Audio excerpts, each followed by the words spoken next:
जयप्रकाश नारायण. माझा जन्म 1902 साली विजयादशमीला झाला. मी लहानपणी फार गंभीर होतो असं कोणी सांगतं, तर माझी बुद्धी मंद होती असं काही जण म्हणतात. मग आली शाळा. शाळा मला आवडायची, अभ्यास करायलाही आवडायचं. नवं नवं किती शिकू असं होऊन जायचं. वडील सरकारी नोकरीत, वरचेवर बदल्या व्हायच्या, त्यामुळे आमच्या शिक्षणात खंड पडेल असं वडिलांना वाटलं. 4थी पास झाल्यावर शिक्षणासाठी मला पाटण्याला ठेवायचं ठरलं. तिथली सरस्वती भवन ही त्या काळची प्रसिद्ध शिक्षण संस्था.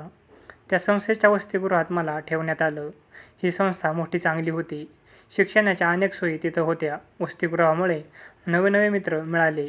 अभ्यासाच्या विषयाशिवाय इतरही अनेक गोष्टींकडं तिथं लक्ष दिलं जाई. संस्थेचं वाचनालयही उत्तम होतं. शाळेच्या पुस्तकाशिवाय इतरही कितीतरी विषय त्यामुळं मला कळले. पुढे मी हायस्कूलमध्ये गेलो. एक इंग्रज गृहस्थ तिथे मुख्याध्यापक होते. ते शिस्तीचे मोठे वक्ते व स्वभावानं करडे होते. स्वच्छता, नीटनेटकेपणा, टापटीप यावर त्यांचा कटाक्ष असे. शिकवायचेही चांगले, पण भारतीयांबद्दल ते नेहमी तुच्छतेने बोलत. आमच्या एका सणाच्या दिवशी त्यांनी परीक्षा ठेवली. कदाचित हे सगळं नकळतही झालं असेल. आम्हाला मात्र वाटलं त्यांनी हे मुद्दामच तसं केलं असावं. आम्ही 5-6 मित्र जमा झालो. आपल्या स्वाभिमानावर हा आघात आहे याबद्दल आमचं एकमत झालं. याविरुद्ध काहीतरी केलं पाहिजे असं आम्ही ठरवलं. आम्ही 6 जण त्या दिवशी परीक्षेला गैरहजर राहिलो. दुसऱ्या दिवशी शाळेत जाताच आम्हाला मुख्याध्यापकांचं बोलावणं आलं, पण आम्ही मुळीच घाबरलो नाही. छाती पुढे काढून ताठ मानेनं त्यांच्यापुढे गेलो. त्यांनी विचारलं, तुम्ही काल परीक्षेला का बसला नव्हता? काल आमचा एक मोठा सण होता. असं? अशा सणाला सुट्टी देतात, त्यामुळं आम्ही नाही बसलो परीक्षेला. मग तुम्हाला वेताच्या छड्या दिल्या पाहिजेत तर, मुख्याध्यापकानं असं म्हणल्यावर मी बोललो, पण स्वाभिमान दाखवणं का वाईट? त्याबद्दल शिक्षा? अरे वा, असं म्हणून त्यांनी हातात छडी घेतली. आम्ही सगळ्यांनी त्यांच्यापुढे हात केले. मग मात्र त्यांचं हृदय कळवळलं. ते थोडे थांबले आणि शिक्षा न करताच त्यांनी आम्हाला सोडून दिलं. आम्हा सर्वांनाच फार आश्चर्य वाटलं. त्यांच्या या कनवाळूपणाची फार मोठी छाप माझ्या मनावर पडली. आपण चांगला अभ्यास केला पाहिजे अशी मनानं उचल खाली. मी स्वतःची दिनचर्या आखली.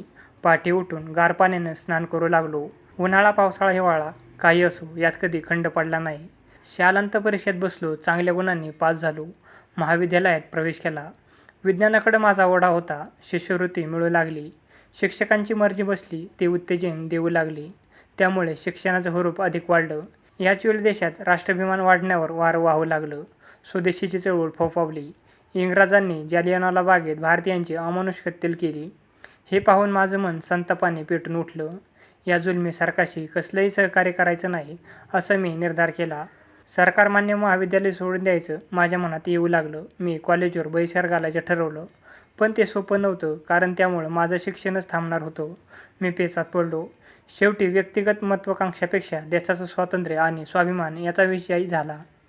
मौलाना आझादांच्या एका तेजस्वी भाषणामुळे अखेर मी निर्णय घेतला. सरकारी महाविद्यालयाला मी रामराम ठोकला. गांधीजींच्या साबरमती आश्रमात जावं असं म्हणत होतं. तेवढ्यात बिहारचं राष्ट्रीय विद्यापीठ स्थापन झालं. त्या विद्यापीठाच्या परीक्षेत बसून मी पहिल्या वर्गात उत्तीर्ण झालो. विज्ञानाचा अधिक अभ्यास करावा असं वाटत होतं, पण राष्ट्रीय विद्यापीठात त्याची सोय नव्हती. ती सरकारमान्य विद्यापीठात होती, पण तिथं जायचं नव्हतं. याचवेळी बनारस हिंदू विश्वविद्यालयातल्या माझा एक मित्र अमेरिकेला जायला निघाला होता. तिथं काम करून स्वावलंबनानं शिकता येतं असं त्याच्याकडून कळलं. मनात आलं, आपणही गेलं तर? तिथं काम करू, कष्ट करू आणि विज्ञानाचं शिक्षण घेऊ. बस ठरलं. हाच विचार पक्का केला. प्रवास खर्चाची जेमतेम बेगमी करून जपानमार्गे मी अमेरिकेला रवाना झालो. विश्वविद्यालय सुरू व्हायला थोडा अवधी होता.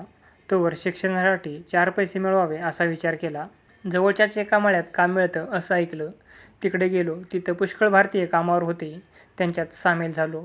श्रम करून स्वावलंबनानं शिक्षण घ्यायचं माझा निश्चय होता. केल्या श्रमाचा आनंद मिळत होता. श्रम करता करता विचारांना चालनाही मिळत होती. कोणतंच काम तुच्छ नसतं हा गांधीजींचा स्वावलंबनाचा पहिला धडा मी गिरवू लागलो.